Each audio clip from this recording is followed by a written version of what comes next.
Salam sejahtera Malaysia, denyut nadi suara rakyat bergema di channel ini. Tuan-tuan dan puan yang dihormati sekalian, hari ini hari Khamis, hari kedua Sabah ada TYT yang baru. Tahniah diucapkan kepada Tun Musa Aman. Tahniah diucapkan kepada Tun Musa Aman yang telah menjadi TYT Sabah yang ke-11. Okey, tuan-tuan dan puan yang dihormati sekalian, ini saya mau bagi satu pendapat, satu ulasan tentang ada satu artikel berita, tak coretan ke, komen kau ulasan ke, tapi artikel itu kata SAPP keluar daripada Perikatan Nasional tidak membawa impak besar, tidak membawa kesan besar kepada Perikatan Nasional. Pertama sekali kita harus melihat kepada dua aspek. Aspek pertama ialah aspek politik secara negara Malaysia, nasional, politik nasional. Satu lagi politik di Sabah. Okey, saya agak setuju kalau kata keluarnya SAPP daripada Perikatan Nasional tidak bawa banyak impak kepada Perikatan Nasional di semenanjung Malaysia. Secara nasional itu saya setuju, 100% setuju. Saya setuju. Sebab SAPP tak ada apa pun kekuatan dekat semenanjung Malaysia. Tak ada apa pun. MP pun tiada, ADUN pun tiada, apa-apa pun tiada. Hampir tidak berguna di semenanjung Malaysia SAPP ni. Tapi di Sabah,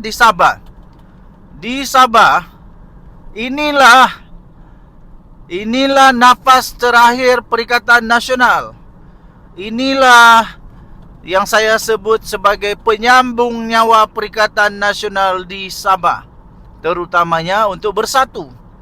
Tanpa SAPP di Sabah yang membantu atau yang menyokong bersatu, tanpa SAPP di Sabah yang menyokong bersatu dan Perikatan Nasional, bersatu memang sekarang kosong, tidak ada makna lagi. Lebih baik tak payah bertanding lagi di Sabah. Lebih baik tak payah bertanding lagi di Sabah. Sebab saya boleh jamin bersatu tidak akan boleh lagi menang di Sabah. Menang 1-2 kerusi mungkin boleh, tak mustahil. Tidak mustahil untuk menang 1-2 kerusi di Sabah. Tapi untuk menjadi kerajaan semula, minta maaf, tidak ada can langsung. Jadi bersatu bolehlah jadi kingmaker ke apakah, bolehlah, adalah harapan.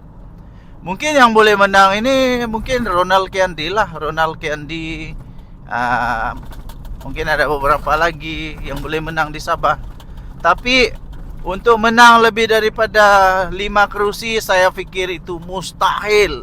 Sangat-sangat mustahil. Apalagi dengan tiba-tiba SAPP umum keluar daripada Perikatan Nasional, lebih lagi tidak ada peluang untuk bersatu menang di Sabah. Jadi saya setuju kalau keluarnya SAPP dari Perikatan Nasional tidak membawa impak besar, saya setuju. Tapi untuk di politik Sabah, itu sangat-sangat besar maknanya. Itu adalah sebesar dunia maknanya. Kalau tiba-tiba Perikatan Nasional tidak ada lagi SAPP, memang checkmate habis. Saya boleh kata Perikatan Nasional checkmate habis. Bersatu memang betul-betul checkmate. Umpama kata bersatu dah bubar, tidak ada makna lagi di Sabah. Sebab diorang harap SAPP saja yang menyokong diorang di Sabah. Sekarang ini lain dulu. Dulu cerita lain pakcik. Dulu lain cerita, sekarang lain cerita. Jadi dengan sekarang ini warisan makin kuat. Apalagi makin kuat, PKDM makin kuat, UMNO pun bangkit semula. GRS agak malap-malap sikit sekarang, tapi masih kuat juga, don't worry. Jadi bersatu akan jadi siput akan jadi siput puit, siput BA puit, di tengah-tengah gajah yang berlawan. Jadi semut-semut kecil lah, semut-semut kecil. Apa pendapat anda? Tinggalkan komen. Denyut Nadi Suara Rakyat bergema di channel ini. Jangan lupa tekan butang subscribe, like dan share. Malaysia kita punya, cintai Malaysia ku, kita jaga kita. Kita jumpa lagi, bye bye. Salam sejahtera Malaysia, Denyut Nadi Suara Rakyat bergema di channel ini. Okey, saya mau tanya kepada anda, tuan-tuan dan puan-puan yang dihormati sekalian. Ini pendapat masing-masing, tiada yang betul, tiada yang salah. Tapi pertama sekali kita mengingat semula, imbas kembali apa yang berlaku kepada Datuk Seri Najib Tun Razak. Ketika dia dalam perbicaraan 1MDB, ada beberapa gelaran, title dia, daripada beberapa buah negeri, di mana gelaran dia, gelaran darjah kebesaran daripada negeri-negeri tertentu telah dibatalkan. Ditarik balik ketika dia masih lagi dalam perbicaraan, ya. Dan ternyata keputusan itu benar, betul dan tepat sekali kerana beliau telah pun disabitkan bersalah dan masuk penjara. Dan sekarang jadi baduan. Sekarang soalan saya ialah, kalau Najib Razak boleh ditarik balik, adakah patut Mahathir punya gelaran sebagai tun juga patut digantung atau ditarik balik kerana kes dia dalam Batu Putih, Pulau Batu Putih, yang mana setelah RCI, setelah pasukan-pasukan penyiasatan diraja RCI mendapati bahawa beliau memang boleh dibuat siasatan dengan perlakuan jenayah. Sebelum itu Mahathir tidak pernah mengeluarkan apa-apa dokumen pertahanan diri dan sebagainya. Tapi selepas saja itu, dia keluarkan satu persatu alasan. Alasan yang pertama yang paling terkenal ialah dia kata, bukan saya seorang saja yang buat keputusan. Kenapa seolah-olah semua yang yang sedang dibuat ini, yang serangan ini hanya kepada saya. Tapi kalau kita lihat semula kronologi, keputusan yang Mahathir buat itu lebih awal daripada mesyuarat.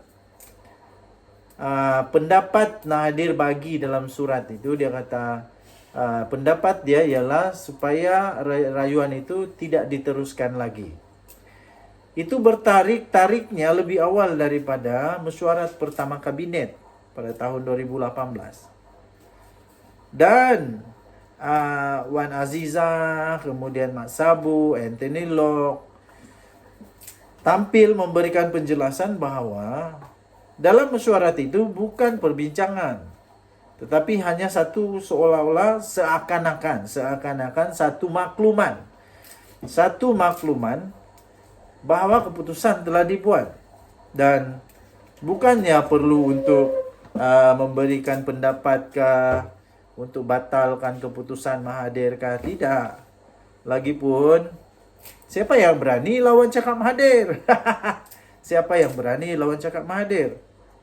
Jadi sekiranya, andai saja Mahathir benar-benar didapati bersalah kerana membatalkan rayuan tanpa merujuk kepada kabinet, tanpa berbincang kepada Sultan Johor, tanpa berbincang kepada mana-mana pihak yang perlu dibawa berbincang, tanpa dibawa berbincang peguam negara pada ketika itu, sekiranya dia didapati bersalah, patutkah tidak untuk dia digantung title tun dia atau dibatalkan, ditarik balik title tun dia? Kena adil lah. Kalau Najib boleh, kenapa pula Mahathir tak boleh? Orang kata Mahathir ada jasa. Najib pun ada jasa. Sebab bagi saya, jasa ni tidak menentukan untuk seseorang boleh membuat kesalahan sesuka hati. Lagi pula jasa yang ramai orang kata kepada Mahathir ini Sebenarnya pemerhati-pemerhati politik, penganalisis politik mengatakan itu bukan disebut sebagai jasa, tapi itu disebut sebagai tanggung jawab. Memang tanggung jawab seorang pemimpin, terutamanya Perdana Menteri, untuk membangun negara Malaysia. Kalau tidak mau membangun negara Malaysia, tidak perlu untuk jadi Perdana Menteri. Ini tidak Mahathir 2 kali jadi Perdana Menteri. Maknanya memang dia mau bertanggung jawab. Bukan kita nak tengok jasa ke apakah tidak. Kalau kita tengok jasa, takkanlah semua orang yang berjasa kemudian Perdana Menteri asal saja berjasa, boleh saja buat kesalahan. Boleh saja diampuni, boleh saja biarkan saja. Tak bolehlah begitu. Saya sendiri pun tidak setuju. Kalau Datuk Seri Anwar Ibrahim, Perdana Menteri Malaysia yang paling best sekarang ini, dia banyak jasa kepada negara Malaysia. Tiba-tiba saja dia buat kesalahan. Contoh saja, tiba-tiba saja kalau saja dia ambil rasuah. Kalau saja dia ambil rasuah, oh tak payahlah, tak payah nak ambil tindakan kepada dia kerana dia berjasa dan sudah tua. Tak bolehlah begitu, kan? Tak bolehlah begitu. Tapi itu pendapat orang berbeza-beza. Apa pendapat anda? Anda tinggalkan komen. Denyut Nadi, Suara Rakyat bergema di channel ini. Kita jumpa lagi. Bye-bye.